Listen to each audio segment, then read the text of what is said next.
나는 부자 아빠, 가난한 아빠에서 자산과 부채라는 개념에 대해 설명했다. 간단하게 말하자면 자산은 당신의 호주머니에 있는 당신의 호주머니에 돈을 넣어주는 것이고, 부채는 당신의 호주머니에서 돈을 꺼내가는 것이다. 대부분 사람들의 주머니에서는 주택에 대한 근저당이 없어도 부동산세, 주택 수리, 보험 등으로 돈이 흘러나간다. 자동차도 돈이 나가게 만드는 부채이고, 당신이 주머니에서 돈을 빼가는 다른 모든 것과 마찬가지다. 반면 우리 부부가 구입한 부동산은 비용과 부채를 제외하고도 수입이 발생한다. 현금 흐름과 자본 이득의 차이를 아는 것만으로도 불공정한 경쟁 우위를 가지고 있다고 할 수 있다. 우리 부부가 수많은 부동산을 살펴본 이유는 현금 흐름을 제공하는 부동산을 찾기가 상당히 힘들기 때문이다. 최근에 부동산 가격이 떨어지면서 현금 흐름이 좋은 부동산을 찾는 일이 더 쉬워졌다는 것은 좋은 소식이다.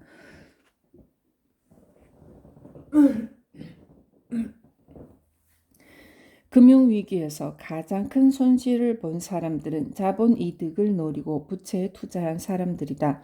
시장이 붕괴하자 그들이 가진 현금도 모두 사라졌다. 평범한 투자자들은 자본 이득을 위해 투자한다. 그러나 자본 이득을 위해 투자하는 사람들은 진정한 투자자가 아니다. 이들은 나중에 높은 가격을 받고 다시 팔려고 투자하는 거래자일 뿐이다. 진정한 투자자는 자본 이득과 현금 흐름 두 가지 모두를 얻기 위해 투자한다. 또 가능한 다른 사람의 돈을 활용해 투자하거나 세금 감면을 위해 투자한다. 이런 투자 방법을 하는 것이 불공정한 경쟁 우위이다. 아래 그림은 자산과 부채의 차이를 잘 보여주고 있다. 부동산 투자에서만 현금 흐름이 목표가 되는 것은 아니다. 나는 원유에 투자할 때에도 현금 흐름 확보를 투자 목표로 삼았다. 현금이 내 주머니에 들어오는 동안은 유가가 오르거나 내리거나 전혀 신경 쓰지 않는다.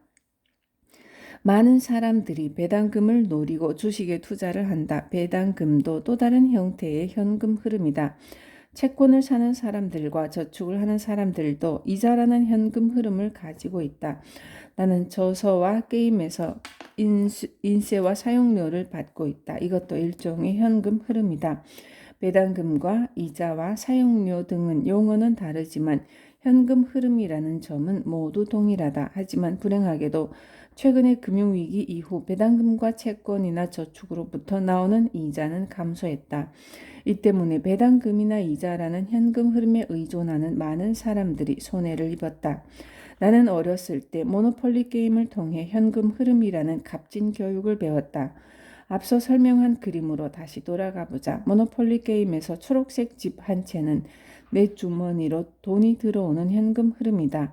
이 교훈을 결코 잊지 않았기 때문에 우리 부부는 1987년과 2007년의 금융위기에도 손실을 입지 않았다. 수백만 명의 사람들이 수조 달러의 손해를 본 이유는 자본 이득을 노리고 투자했기 때문이다. 자본 이득을 얻기 위해 투자하는 것은 도박을 하는 것과 같다.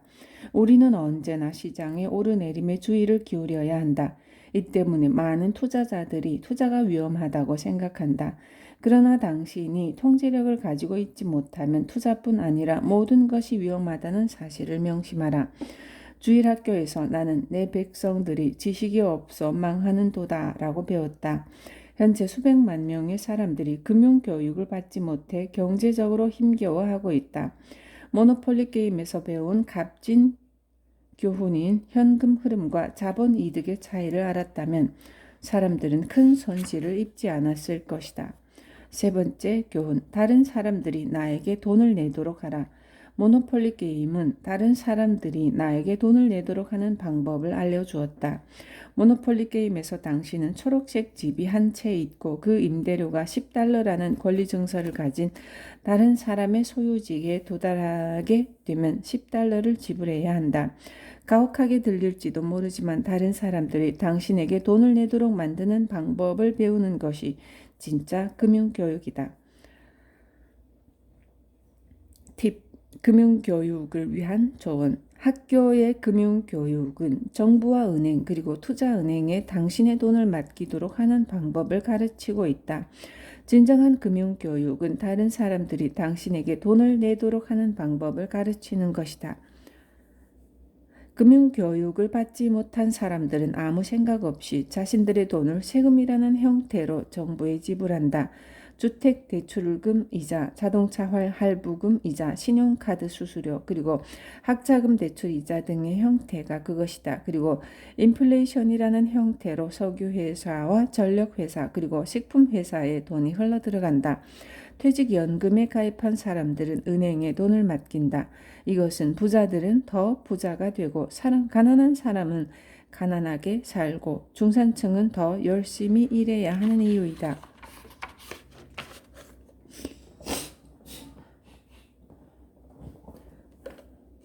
와우. 빈곤층과 중산층, 손익계산서, 금융교육을 받은 사람의 손익계산서. 이 뭐야? 그림. 전. 지출, 수입, 빈곤층과 중산층, 수입, 지출, 세금, 부채, 물가 상승, 은퇴가. 이 양반들의 지출이 금융교육을 받은 사람의 수입이 되는 것이.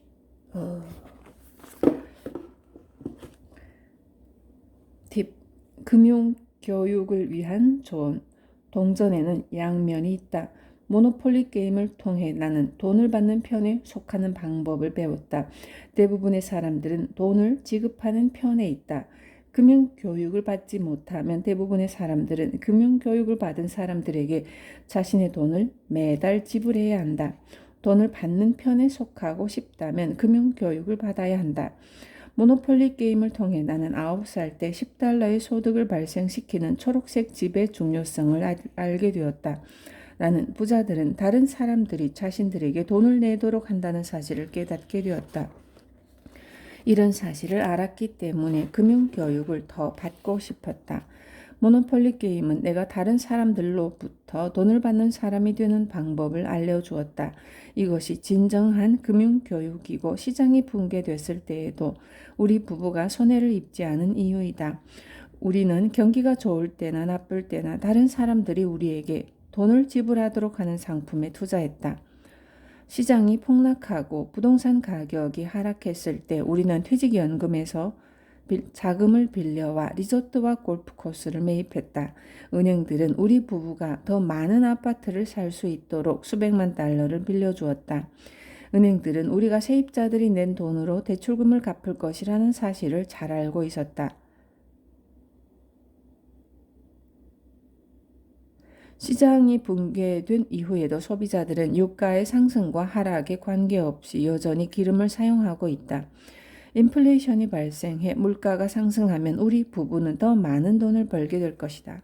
그리고 중앙은행들이 수조 달러의 돈을 찍어내기 시작하자 금값과 은값이 상승했고 우리 부부는 더 많은 돈을 벌었다. 나의 주장이 대부분의 사람들에게, 특히 사회주의자들에게 탐욕스럽고 저속하고 잔인하게 들릴 것이라는 사실을 잘 알고 있다. 내가 금융교육을 평생 수강하게 된 것은 다른 사람들이 나에게 돈을 지불하도록 하는 방법을 배우고 싶었기 때문이다.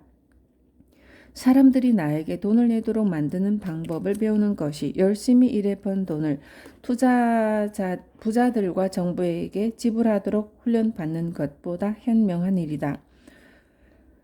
다른 사람들이 나에게 돈을 내도록 만드는 방법을 배우는 것이 저속하게 들릴 수도 있다. 그러나 사람들은 고용주가 자신들에게 돈을 줄 때만 일을 한다. 가난한 사람들과 퇴직자들도 정부가 돈을 주기를 기다리고 있다. 세상은 사람들이 다른 사람들에게 돈을 지불해야 움직이도록 되어 있다. 우리는 이것을 현금 흐름이라고 부른다. 중요한 것은 더 많은 돈이 들어오고 더 적은 돈이 나가도록 하는 방법을 정말로 배우고 싶어 하는 당신의 의지이다. 이런 방법을 배우고 싶다면 제대로 된 금융교육을 받아야 한다. 다음은 나의 반쪽이자 금융교육의 수혜자인 킴의 글이다. 아내는 현금 흐름을 이해하고 실제로 활용하는 데는 그 누구에게도 뒤지지 않는다. 그녀는 또 자신의 한계에 도전하고 자신이 정한 목표와 우리 부부가 함께 정한 목표를 성취하기 위한 자신만의 규칙을 가지고 있다. 아내의 논평. 내가 지금까지 잘못된 금융교육을 받아왔다는 사실을 깨달았을 때 인생에 큰 변화가 일어났다. 이 책을 읽고 있는 사람들처럼 나도 좋은 직장을 구하고 회사에서 승진하고 더 많은 급여를 받으라는 말을 항상 들어왔다. 시간당 급여를 받고 일할 때 나는 더 많은 돈을 벌기 위해 더 많은 시간을 일하거나 시간당 급여를 높여야 했다. 첫 직장에 입사한 이후 해마다 더 많은 연봉을 받기 위해 모든 전력을 다해야 한다는 생각이 머릿속을 떠나지 않았다. 재정적으로 자유롭게 되기 위해 소득이 아니라 자산을 획득하는 일에 모든 노력을 쏟아부어야 한다는 사실을 깨달은 순간 나의 사고방식이 바뀌었다. 이유가 무엇일까? 소득에 초점을 맞추는 것은 더 많은 돈을 벌기 위해서 내가 더 열심히 일해야 한다는 뜻이다. 어쩌면 언젠가 더 이상 일할 필요가 없을 정도로 충분히 많은 돈을 벌 수 있을지도 모른다. 우선순위를 자산 획득으로 바꾸는 일은 내가 돈을 벌기 위해 영원히 일해야 한다는 생각을 버리고 나의 돈이 돈을 벌도록 만드는 방법에 집중하는 것이다. 이것이 소득을 위해 일하는 사람과 자산을 얻기 위해 일하는 사람의 가장 중요한 차이점이다. 나와 남편은 매년 우리의 목표를 함께 정한다. 우리는 기업의 목표, 건강과 관련된 목표, 그리고 자산 목표를 세운다. 우리 부부는 자산 목록에 더 많은 자산이 추가되는 것을 확인하고 싶다. 추가된 자산은 기업이나 부동산이거나 상품일 수도 있다.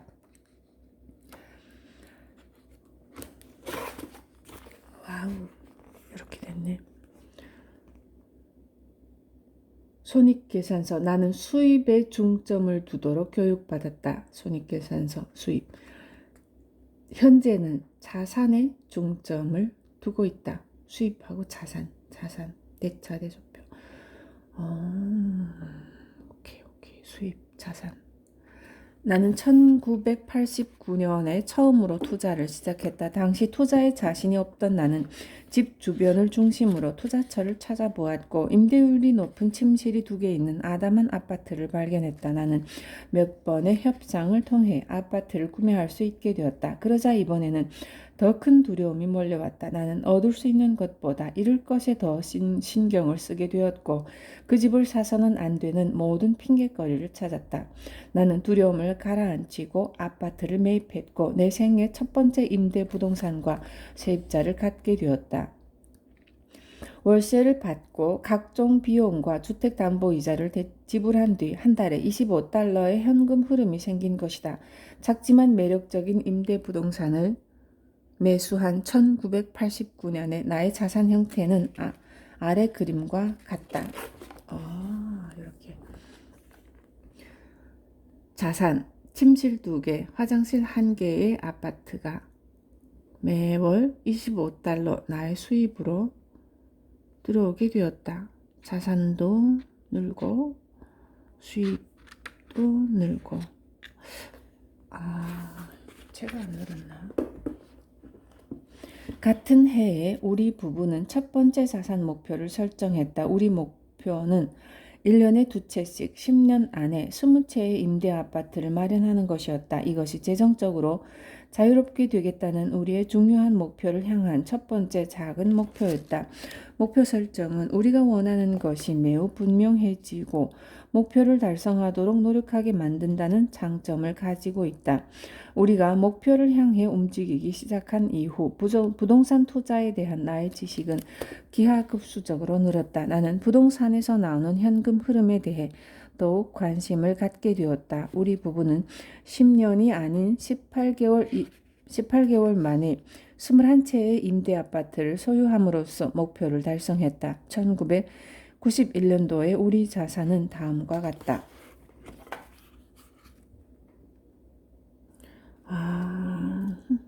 자산 월 2,300달러가 나의 수입으로 들어왔다. 2,300달러면 100불이 10만원, 1000불이 100만원, 2,300만원이네. 2,300만원이 230만원. 230만원이 내 통장으로 매월 꽂혔다. 열채인데 230만원이야?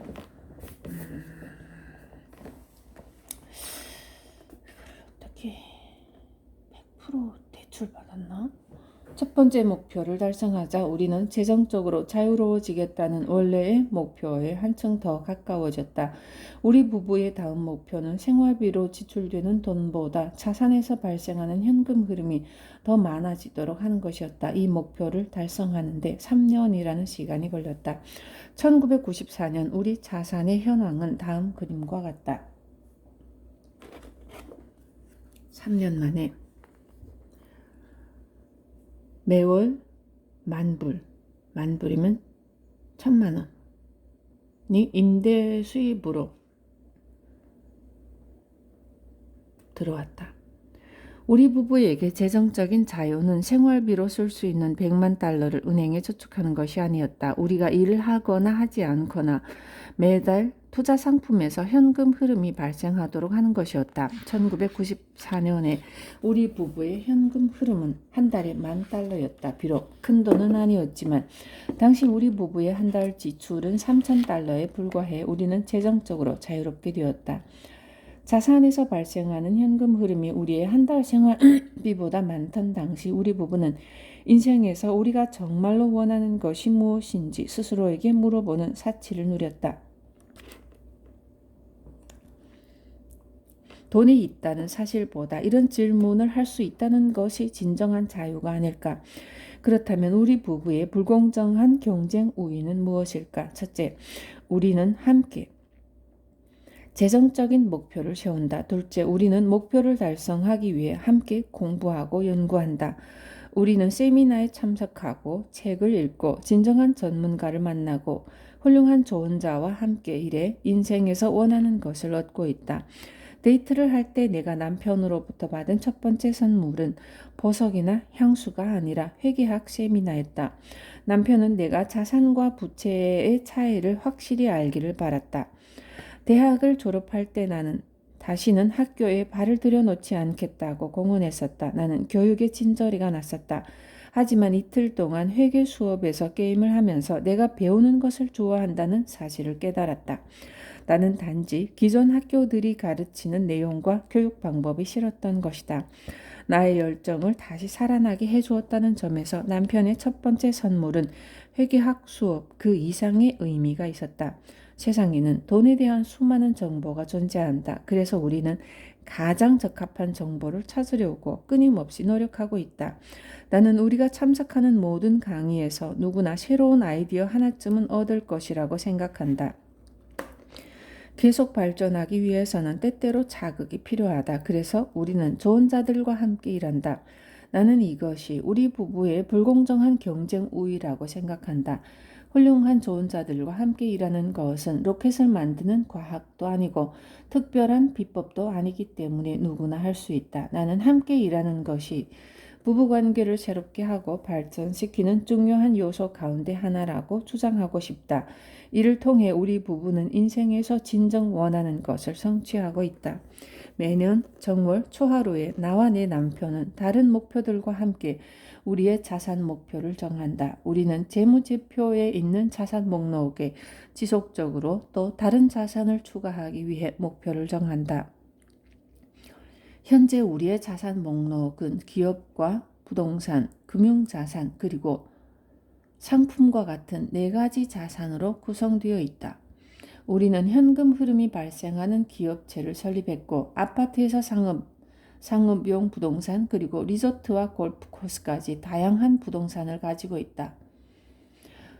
우리는 금융자산도 소유하고 있고 금, 은, 원유, 가스 같은 상품 자산도 상당 부분 가지고 있다. 전통적인 재무 전문가들은 일반적으로 한 종류의 자산, 즉 금융자산 분야에 분산 투자하라고 조언한다. 나와 내 남편은 한 종류의 자산 분야에 분산 투자하지 않고 앞서 말한 네 가지 분야에 골고루 분산 투자한다. 해마다 자산 목표를 정하고 목표 달성에 전력을 다함으로써 자산이 증가했고 더불어 현금 흐름도 늘어났다. 가장 중요한 것은 우리 부부가 재정적인 자유를 얻게 되었다는 것이다. 진정한 금융교육이란 내 아내가 설명한 것처럼 교육의 진정한 목적은 정보를 얻고 이를 지식으로 바꿀 수 있는 능력을 길러주는 것이다. 금융교육을 받지 못하면 정보를 지식으로 바꿀 수 없다. 많은 사람들이 자산과 부채, 자본 소득과 현금 흐름, 펀더멘탈 투자와 기술적 투자의 차이를 알지 못한다. 그리고 왜 부자들이 세금을 덜 내고 왜 부채가 몇몇 사람은 부자로 만들지만 대부분의 사람들을 가난하게 만드는지 그 차이점을 알지 못한다. 사람들은 좋은 투자와 나쁜 투자를 구별하지 못한다. 그들이 알고 있는 것은 학교에 가고 열심히 일하고 세금을 내고 소득의 범위 안에서 살고 집을 사고 부채에서 벗어나고 가난하게 살다가 생을 마감하는 것이다. 나의 백성들이 지식이 없어 망하는도다 라는 성경의 말처럼 수백만 명의 사람들이 자신들의 돈을 부자와 정부에게 맡기도록 훈련받았기 때문에 망해가고 있다. 이것은 교육이 아니다.